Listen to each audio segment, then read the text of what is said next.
Right now, Pittsburgh's best sports show is about to begin. Call us or tweet us.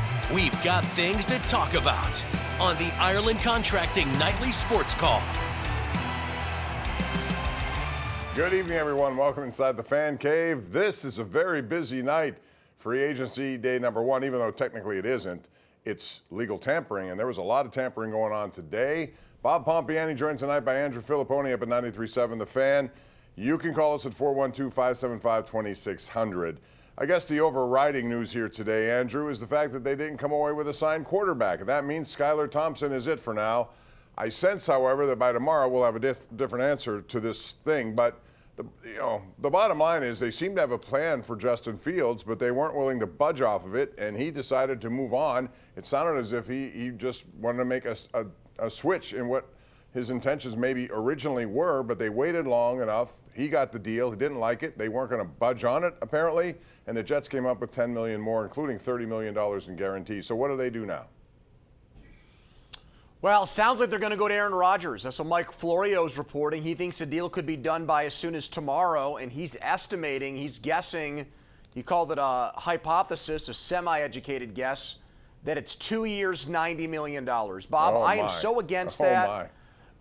If that happens, then that'll be the ruination of this team, and maybe for the first time, we'll see Mike Tomlin have that losing season. And wouldn't that be ironic that one of the great all-time quarterbacks with 4 MVPs, the guy that beat Mike Tomlin in the Super Bowl, would be the catalyst in the fulcrum behind that, because that would be a ridiculous move to give a guy that's 41, one of the oldest quarterbacks in NFL history, the oldest player in Steelers history, that amount of money. And we know power comes with it with Aaron Rodgers, and a lot of say, and a lot of bossing people around, and a lot of throwing people under the bus, like he did with Mike Williams before the Steelers traded him here. So absolutely, he's coming to a new team, and he's not bringing his offensive coordinator. Minicamp. He's not bringing his own offensive coordinator. He has to. Right. So it's imperative that he would come here and do that. If he doesn't, that would be a bad start.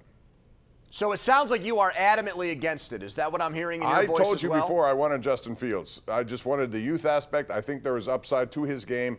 You could have laid that, for what they had option-wise, that would have been my preference for 2 years, and even $40 million, like the Jets apparently gave him. I would have gone that high for that. 2 years, 40, you still have money to give other people, plus you could have drafted a quarterback this year or next. And next year, keep in mind, Andrew, with all the players they've losing, and today so far it's been Najee Harris, it's been James Daniels, it's been Dan Moore, it's been Dante Jackson. I'm missing somebody, but the bottom line is those are all compensatory draft picks coming next year. They may have 13 draft picks next year, which means they could utilize them to maybe move up and make a play on a quarterback.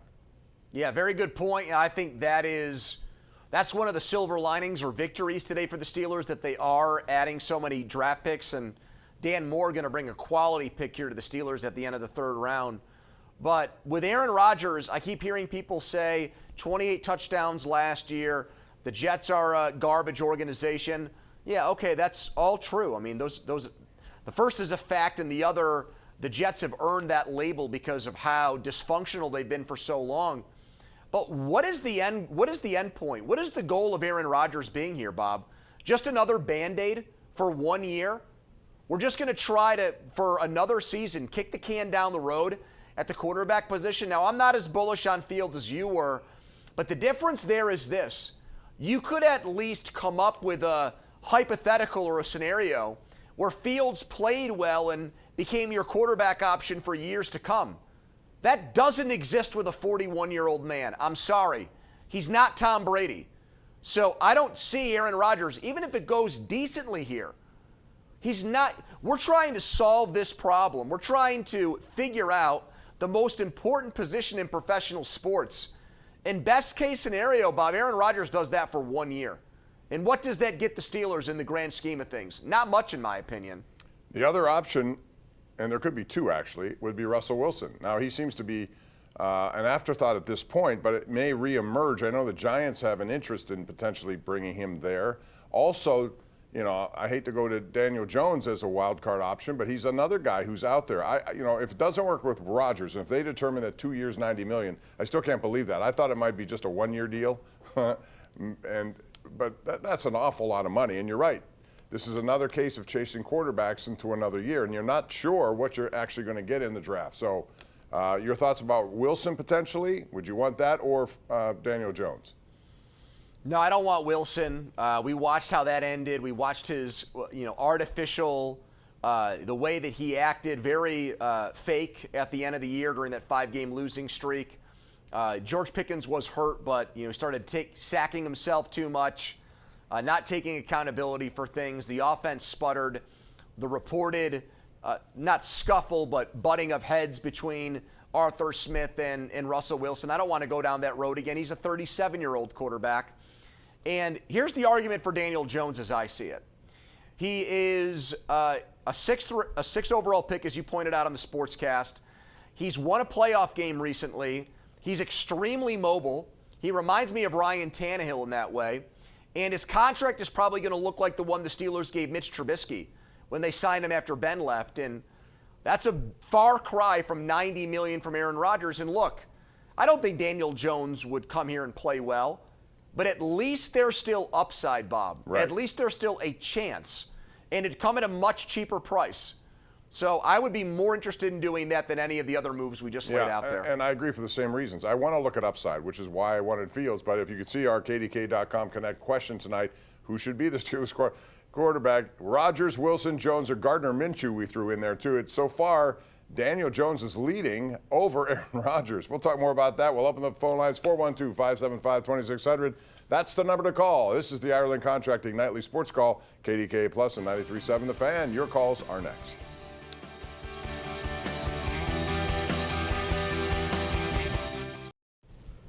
Welcome back. This is our Tweet of the Night brought to you by Xfinity Mobile. And yes, let's go Bobby Moe. See you tomorrow night. They won in a thrilling game. Show you highlights at 11 o'clock on that one. Also, maybe some here too if we have time. 79-76. RMU was down by 13 points in the second half. Fought all the way back and won that game. That is a gritty group, and they will take on either Youngstown State or Cleveland State tomorrow, the winner of that game, which is in progress. All right, 412-575-2600, our number one Cochran Go One Better caller of the night. We begin with Matt in Butler. Hello, Matt. How are you? Hey, guys. Good. How are you? Good. What's up? Hey, could be the first time in NFL history of six different quarterbacks in 2 years.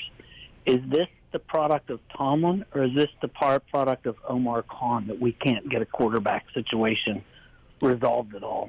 Well, I've said this before. I don't know if you agree with this, Tony, but I thought this process should have begun several years ago with a plan of a succession. Somebody who you thought could be that guy, and they've had multiple opportunities with different players. And maybe they felt Ben was going to play a little longer, but at the end it seemed like that wasn't going to be the case. And then they got to that point where Kenny Pickett was a draft pick. I know they had high hopes. I remember the one preseason, but that seemed now looking back like it was a bit of a reach out of desperation of not having a quarterback. And I hope they don't get to that point in this year's draft or next year if they're feeling like they have to do it. Well, look, I think that they should still consider it if a guy falls to them at 21, depending on how things go here. I would say, given what's left out there, depending on how they. Well, look, if Shadir Sanders fell to 21, I'd take him. Would and you I'd roll move the up? dice. I think Would you got to move up to get any of these guys? Given what they've got coming in the 2026 draft, I might, but I can't move way up because I already traded my second-round pick for DK Metcalf. So it would have to be maybe a spot or two, not too much more. And so, unless the team was willing to take a draft pick in 2026 and not one from this draft, in which case you could probably go up maybe 5 or 10 spots if you needed to, like what you did to get Devin Bush a few years ago, which is a disaster. Bob, the bottom line is they just are in a quarterback quagmire. And until they get out of it, it's going to take a lot to win playoff games and compete for championships. So you've got to work hard to get that solution done. And I think the easiest way to do it is to not pull off a monster trade for a quarterback, but to draft a guy and be what Washington is right now, where they know they're going to have Jaden Daniels now for the next 15 to 20 years. Incredible what he's going to potentially bring to that organization. Yeah. They could have had Jalen Hurts, but they wanted to make Ben better, so they picked Chase Claypool.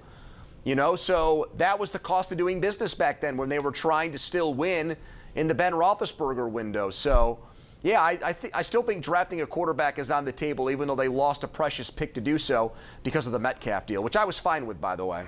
Yeah, except now they need somebody to come up and throw the ball to him. I will say this about Aaron Rodgers.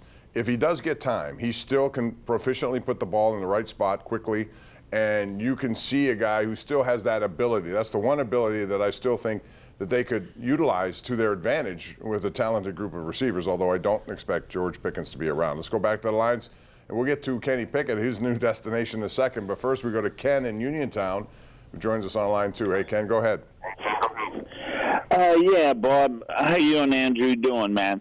Hey, I've been a Steeler fan all my life. I'm one of the best Steeler fans, and I can't understand what the Rooneys are trying to do here. I mean, you had Russell Wilson and Fields, and they let Fields go, which is younger. Now you have Russell Wilson.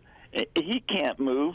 And now you're going to get Rodgers, who's a lot older, and I just don't understand it. Well, this is what happens, and I keep citing the Indianapolis Colts chasing a quarterback ever since Luck left, and they went through a bunch of veterans, and they eventually decided that Anthony Richardson was their guy they're going to pick, and they picked him pretty high in the draft, but they haven't gotten the returns they need there. So I wonder, what they're going to do, and I wonder what a lot of teams in this position do. You hope you get an opportunity to draft somebody who can be that player, but if you're not in position to do it, you may be drafting someone who is just a pick that doesn't develop, and then you continue to redraft the position. And the one thing about this situation with Aaron Rodgers is, from a stylistic point of view with the receivers they have, it seems more oil and water to me than a match made in heaven. I mean, Rodgers, as you point out, Bob, is going to want to get the ball out fast because he's immobile and he's old, and he did that a lot in New York last year. Problem is, both of their wide receivers are guys that want to go deep. DK Metcalf ran more go routes, I think, than any wide receiver in the NFL last year, and we know that's George Pickens' game. And honestly, if you go by what quarterbacks do best, Russell Wilson is probably better equipped to maximize those talents in these two wide receivers than Aaron Rodgers. The problem is, and I would subscribe to this, nobody really wants to watch Russell Wilson play football again here in Pittsburgh.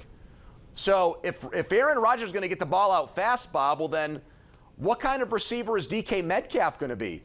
A dude that's running 5 or 6 or 7 yard routes? That's not what he does. Well, I'm saying that's he's an a down asset. the field guy. Right. I'm saying that's an asset to him. He can do those throws, which could lead to some yards after catch. But also, they're going to need their offensive line. This is the one thing we haven't talked about here tonight, but they're going to need their offensive line to be much better in terms of giving him time to make those deep throws. So that means Broderick Jones, who's going from right to left, and he had a bad year at right tackle. Dan Moore did too, although he got paid handsomely today, which is unbelievable. And good for him. He's a good guy. But, man, $82 million and $50 million guarantee. The bottom line is that offensive line better be better to give him an opportunity to go deep. Bob, I mean, if their offensive line is average, then Rodgers is in trouble. Okay, because he needs time, or he needs to just get the ball out fast like Ben did in his final year. But Ben, and I'm not the biggest fan of this guy, but Deontay Johnson was really good at getting open quickly. That's why he caught so many balls from Ben in Roethlisberger's final season. Who's best at doing that for the Steelers right now? Pat Freiermuth and Calvin Austin? Well, I guess they would benefit greatly. He won't be here, though. But, I mean, he's a guy who can do a quick slant and go, and we've seen that. But you're right. They need. And I'm not sure Pickens is going to be here, by the way. I don't think that that's an open shut case. If he is, who wears number 14? DK. At a cost? 150 million reasons why he's going to wear number 14. Yeah, but he has to deal with Pickens, right? If he's still here, Pickens is going to say, okay, I'll give it to you. What are you going to give me? I mean, think about if you're George Pickens, Bob. Guy to guy here, me and you. You're in a contract year. And now they come to you and say, hey, guess what? Good news. DK Metcalf is here. You're going to get thrown the ball less. You're not going to get as many opportunities to catch the ball in 2025. How does that sound to you? Well, I would say that, if anything, his presence may give you opportunities. They may clamp down on him so that you do get more.